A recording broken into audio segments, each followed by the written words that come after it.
Say goodbye to daylight saving time for the year. We're on your side with tips on how to prepare for darker days ahead. And we have a safety check on how to properly use your space heater in the cold months ahead. Plus, it's Friday, which means sideline. Stay tuned for tonight's Game of the Week forecast. WBRC Fox 6 News. First Alert Weather Extra starts now. And welcome into Weather Extra, joined now by meteorologist Lauren Linehan, Tania Michelle. Yeah. Cold enough for you? Well, it actually feels pretty decent. I like it, Wes. Yeah, just... Well, to each his own. Well, I'm just saying, Wes, when I was in the weather office, Tania and our producer Kimberlyn had the heat on in there to almost 80 degrees. It was Wow. burning us up. Tania still had her parka on, so.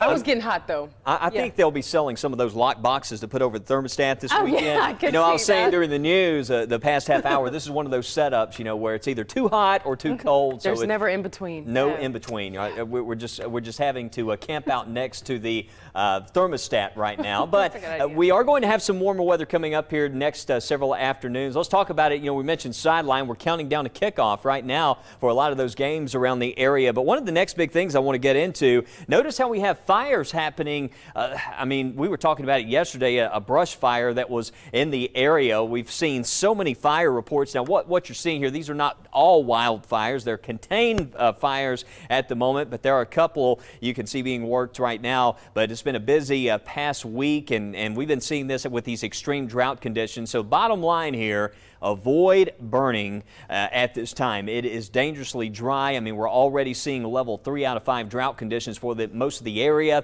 and we're going to see those drought conditions continuing to elevate in the days ahead. Extreme drought.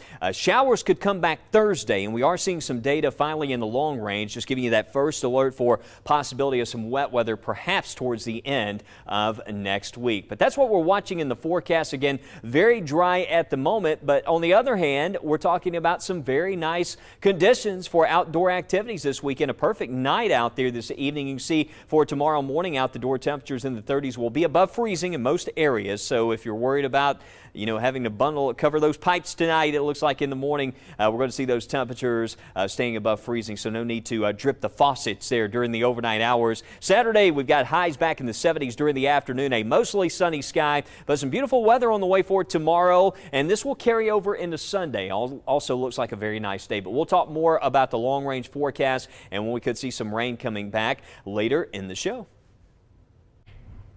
And daylight saving time comes to an end on Sunday when we fall back 1 hour. Meteorologists Matt Daniel and Mickey Ferguson tell us more about the looming time change. Hey, guess what, Mickey? Take it back now, y'all. We get to gain an extra Take it hour back of now, sleep y'all. this weekend. Are you excited to get an extra hour of sleep? I'll sleep on it and get back to you. Yeah, sorry. Okay. that Yeah, was daylight saving time comes to an end, and Yes, we it does. fall back. I'm kind of, selfishly, I go to bed at like 5:30, 6 o'clock, and I'm looking forward to it getting darker early. Yeah. But that's just me. I think the hardest part, honestly, is the animals. Yeah? They don't really realize that we're falling back, so they'll still wake you up at different times. You live with a bunch of animals or I something? don't, but I know people who do, and they complain about it. Okay, so well, all right. I'm just telling you what Okay. other I people was tell just me. checking on you there. Hey, here's a look at that sunrise time for Sunday. Now it's 6:09, and that sunset 4:51. All right, all right, all right. So, it's a good reminder when we fall back to, check around the house on some things you may have forgotten, like replacing those batteries and the smoke detectors. Dust and replace air filters, clean gutters and clear storm drains, and get that ridiculous looking thing out of your mouth. Huh? Sorry, that was a different list. My bad. All right. Anyways, we are talking about, cleaning up. And, of course, we enter a secondary severe weather season, usually late November and December. So make sure you have fresh batteries for those weather radios. Ooh, good point. Good point. I like it. 5:53 today. That was your sunset time. But by January, those days are getting shorter. It's actually going to start getting longer in January after the December solstice, the winter solstice. Yeah, so, once winter hits and afterwards, we start seeing more daylight. But yeah, December 1st, it's going to be setting at 4:39. Sunrise times, as you can see, tomorrow morning at 7:08, but then as we go into December 1st, 6:33 and 6:51 on January 1st. Let's talk about some colors, shall we? Are you going to say it? You're going to say it. Foliage. There you go. It's worked. Foliage. Here's a look at that. And, you know, we are seeing those colors, starting to see some spots where it's moderate colors as well. And as we go into next week, we're really going to start seeing those colors. Early, mid-November is really when it starts to peak. So we would love to see those colors. In fact, here's a view from Oak Mountain earlier this morning, and you can start seeing those colors in the distance. So it is looking good. Yeah, liking that. And we've got great weather to enjoy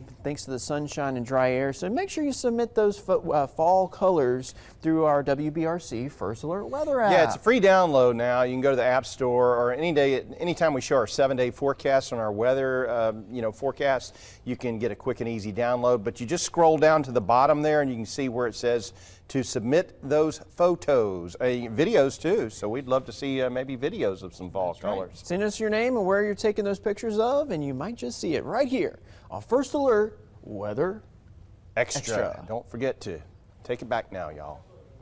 Fall and back. Are you going to fall down? Yeah, I don't know. Don't fall. Is there anything behind me? No. Yes. Okay. Monitor. Don't do it. Okay, I'm back.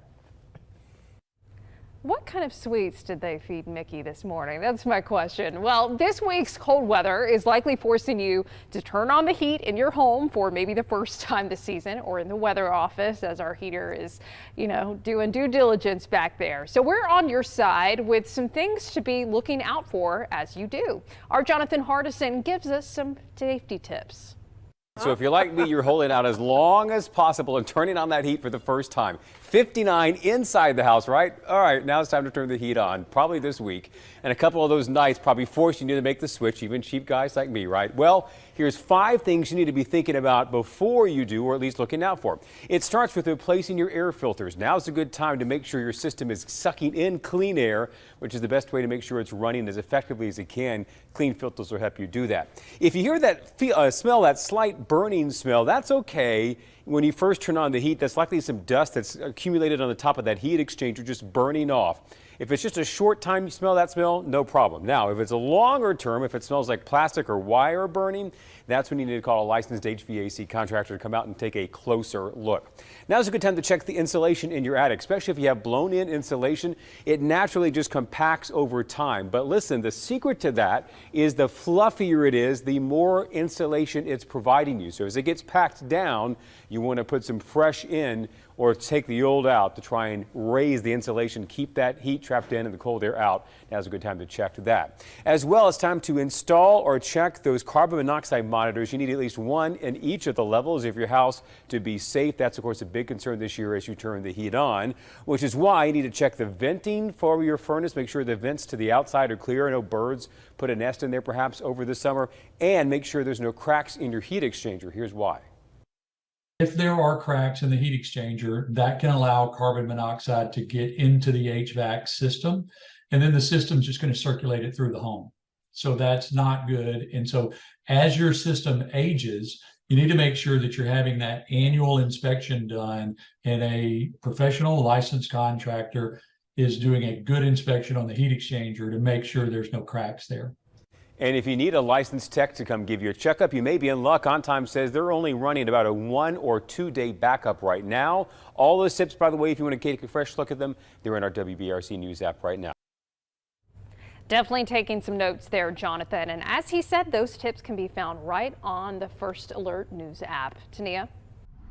Though rain changes, Lauren, may finally return to the forecast late next week, hopefully, it won't be enough to help the current drought conditions. And as we've shown you here on First Alert Weather Extra, the new drought monitor has much of Alabama under severe or even extreme drought. In Limestone County, Ben Looney, a 4th-generation farmer, has been working on his family fields for more than 25 years. He says the drought came a little too late to hurt the fall crops, which is good news. But the bad news is the drought could be problematic for those winter crops. For our farm, we planted some canola, and that's already passed, the date's passed. Planting wheat's coming up real soon, and couple of weeks away before it's too late to plant wheat. If we don't get some rain soon, it's going to be unable to plant wheat. Looney says the ground is ready and the wheat seeds and fertilizer are ready too. They just need some rain. Well, in 30 seconds, we take you to Louisiana for Mets Around the World.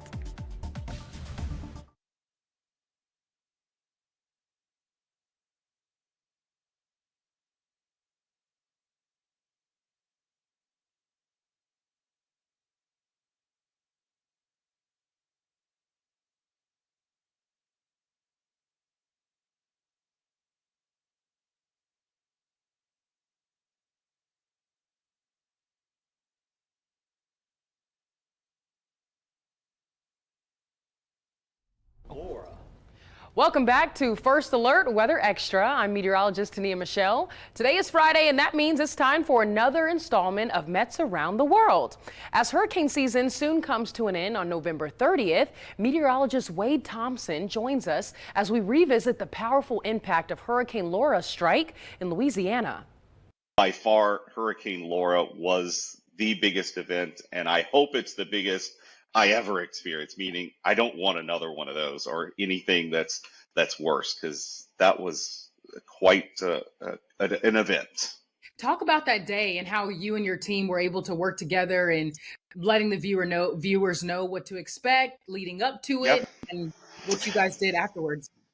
Sure. So in a couple of days, even before Laura made landfall, I was stressing on TV that it could be worse than the official forecast from the National Hurricane Center. And I'll admit, I took some flack from some viewers because they could see the official forecast. And why are you saying it could be a Category 4? That's not the forecast. And I tried to make it clear to people that my fear was a rapid intensification of Laura, which ultimately ended up happening. And my philosophy as far as broadcast meteorologist, I always like to tell the viewer what the worst possible scenario is, not what the most likely is. I want them to be prepared in case things are worse, whether that is a hurricane or tornado possibility or flood or even winter weather. And that's what I was doing with Laura. And I'll admit, I wasn't even high enough as far as my threats were concerned. But yeah, in the days leading up to that, tried to stress that. Then the day of, our plan at the TV station initially was we were going to stay in our building. But once it was borderline Category 5, that decision was very easy that we were not going to be able to stay there for a couple of reasons. One, the wind, but also the potential storm surge that could have made it into Lake Charles. Yeah, and to give you some context, Hurricane Laura actually made landfall in August of 2020 and was recorded as the 10th strongest U.S. hurricane on record to make landfall in the United States. And Thompson says it was the most surreal scene that you could ever imagine. And from his experience, he says hurricanes are way worse to see in person. Well, right here in First Alert Weather Extra, we'll have more after the break.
All right, time for our First Alert 7-day forecast, and it's a dry 7-day forecast, but some big temperature fluctuations on the way. Chilly mornings, afternoon highs close to 80 degrees by the time we get to Wednesday and Thursday and next week. Let's talk about our Saturday. We've got quite a few games coming up. You can see the college football kickoff. We're showing 72, Florida Atlantic at UAB, Auburn at Vandy, even there in Nashville, 70 and sunshine. That nice weather is going to be all around the region. 73 Tuskegee at Miles College, 63 degrees at kickoff time out at Bryant-Denny in Tuscaloosa. Now tailgate weather tomorrow, perfect with highs in the 70s, but be ready for that temperature there to tumble down into the 50s. It's going to be a nice cool night, but a perfect night for college football in Tuscaloosa. I know a lot of fans arriving at the moment, and JSU at South Carolina, big game tomorrow morning kicking off at 11 a.m., 61 at kickoff time, also rising close to 70, but some nice weather in Columbia at Williams-Brice Stadium for tomorrow. But the kickoff weather forecast, nice weather conditions for this weekend. Again, just to show you more specifics, you can see by the end of the UAB game, it is homecoming.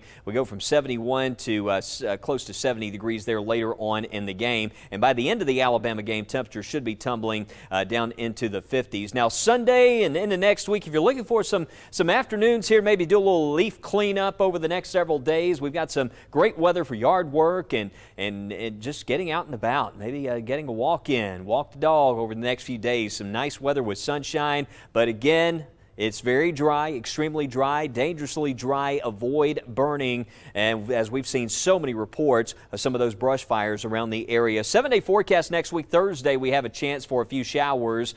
Again, this is not a big system here as far as rain or showers go. But as we look at Thursday, some of the data is still showing a front moving in. And some of the global data, it's not overly impressive, as you can see, with the chance for showers. But as we get into next weekend, around Sunday and into Monday, there's a chance, some of the ensemble data as well, we're just watching the long range closely because we're in such a need for rain right now, and the data is showing that there's a system capable of bringing us some much needed rainfall. So hopefully it still shows up over the weekend. Check in with Fred and Tania over the next couple of days as we fine tune that long range forecast. It's going to be very interesting to see what happens with this as we watch the setup here over the next several days. But in the meantime, we got dry weather. Check our First Alert weather app. We'll have lots of updates posted. Of course, we're counting down to Sideline, and for this evening we have another special guest to bring us the Game of the Week forecast from Etowah High School. Here's Lauren Farmer. I'm Etowah High School's Lauren Farmer reporting for WBRC Sideline Game of the Week between the Etowah Blue Devils and the Southside Panthers. Kickoff will be at 7 p.m. at Jim Glover Stadium. Tonight's weather forecast at kickoff will be a crisp 59 degrees, and at the final play it will have cooled down to around 51 degrees. There will be a light wind averaging 4 miles per hour with no chance of rain. This is the perfect high school football weather. Again, this is Lauren Farmer reporting for the WBRC Sideline News. Come out and support our Blue Devil football team, and let's black out the Panthers.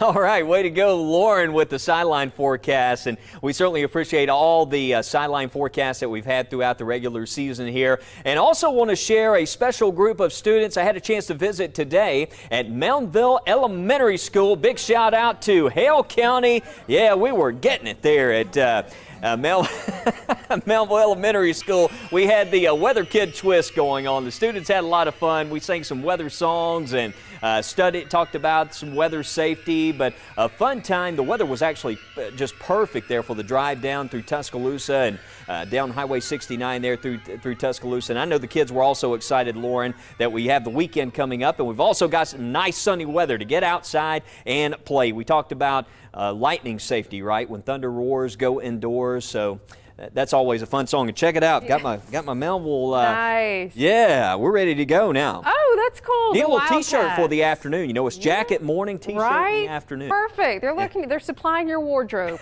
We always appreciate when people do that. So as far as that wardrobe, planning that out over the next couple of weeks, looking beyond the 7-day, you can see 8 to 14 days from now, a good portion of the country, with the one exception being New England, could be seen above average temperatures. And yes, that does include us here in Alabama. And we're already seeing proof of that with warmer afternoons in the forecast. And it generally looks like that trend could continue. So let's look at the potential high temperatures. This is November 9th through 18th.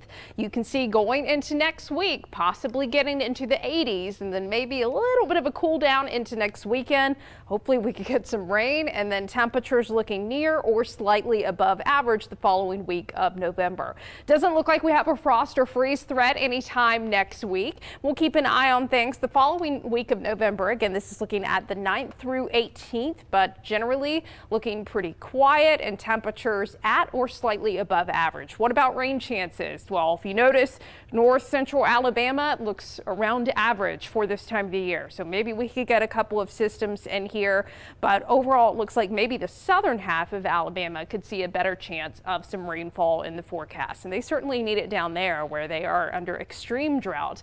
So let's look at beyond the 7-day here, the future casts, looking at the mid-level flow in the atmosphere and future rain and cloud potential. So here we are next Saturday, November 11th, showing the possibility of some clouds around, but still staying dry. But Wes was just mentioning, hey, as we look beyond the 7-day, there could be a system coming in next Sunday, Monday time frame.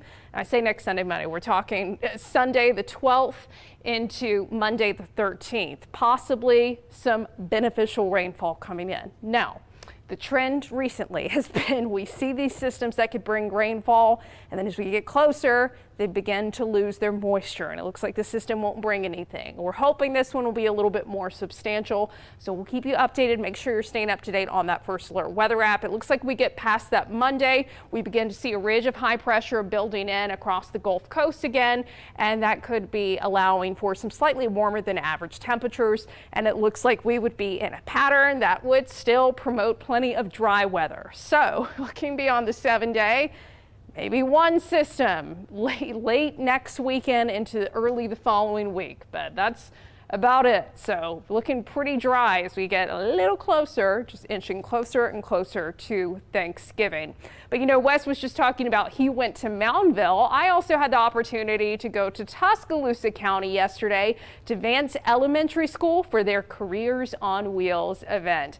I had a great time showing off the storm tracker, and I don't know if y'all remember, yesterday morning was ridiculously cold, but the kids were so cute. They all had their little puffy parkas and mittens and gloves, and they were all too excited to get into the storm tracker and see what it was like to be a storm chaser when we take the storm tracker out. They were wondering if we were going to be chasing any snow.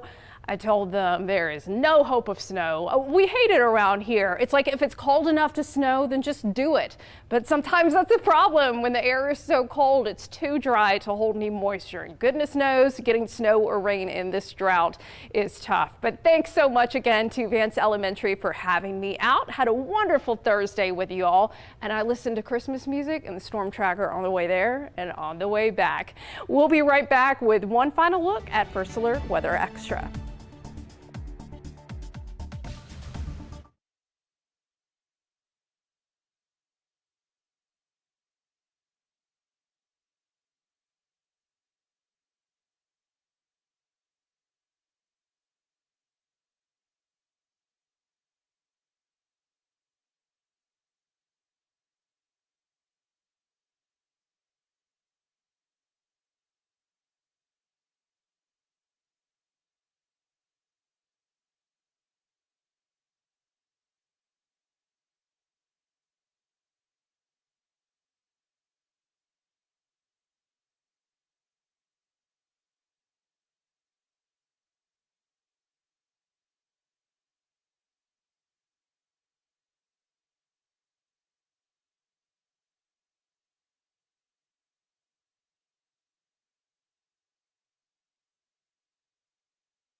Well, Tania, apparently there's a big game tomorrow. Yeah, there's a game. Where can we find some football? Right. I know you'll be watching it. Oh, we're going to have some great football on this weekend, and I've got some big games right here on WBRC, so certainly check in with us. We've got some showers in the forecast. That's something we're watching. Yeah. We'll have more on that tonight, first at 9. Have a great weekend.